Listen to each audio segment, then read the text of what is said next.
Ayan guys, magandang pahapon sa inyong lahat. Ayan tayo magluluto ulit nitong turon. Para tayo ay makadilhin siya ulit dito ng pambili ng bigas.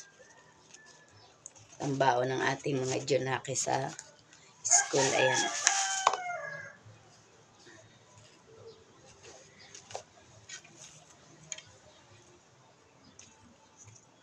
Kapag hindi tayo gagawa ng ganare,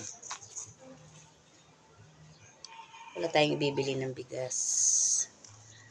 Sabi lang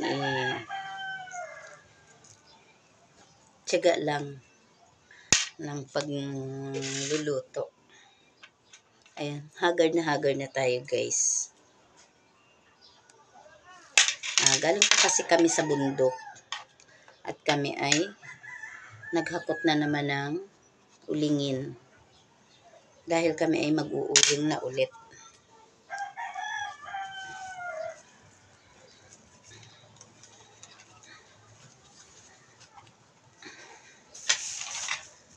Busy kami kasi nasa 2 linggo kaming hindi umahon. Yung aming ulingin doon medyo natatagalan na. Kaya nag-ahon kami kanina at kami ay naghakot na ulit. Marami na kaming hinakot doon guys. May mga pinutol-putol na rin kami doon.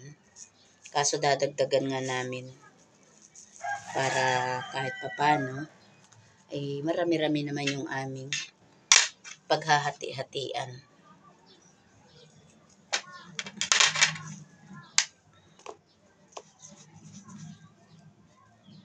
Yan, maya-maya lang ilulutuin na natin to.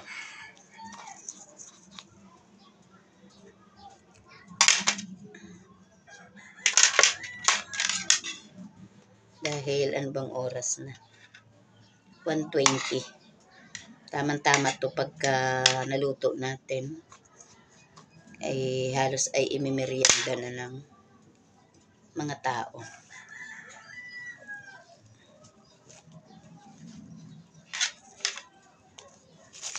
Ayan, maglalagay tayo dito sa medyo sira. Sayang din kasi ito.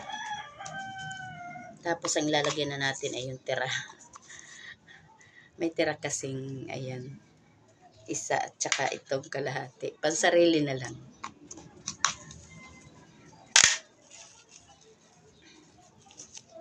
Ayan, para na tayo nagbabalot ng lumpiang gulay. Dahil siya ay maliit. Ayan, pansarili na lang yan. Kainanan na lang yan. Ayan, may sobra tayong wrapper. Gagamitin natin ito bukas siguro sa gulay na lang dahil wala na akong saging na hinog. Ang nandiyan ko na hilaw. Pangyubak naman sa araw ng bukas. Bukas ay tayo ay yuyubak na lang muna. Dahil nga sa wala tayong asukal. Ay, ano ba yung pinagsasabi ko? Wala tayong saging na hinog. Ayan. Babay na muna guys dahil tayo ay magluluto muna nito. Ayan. Shout out na lang po sa lahat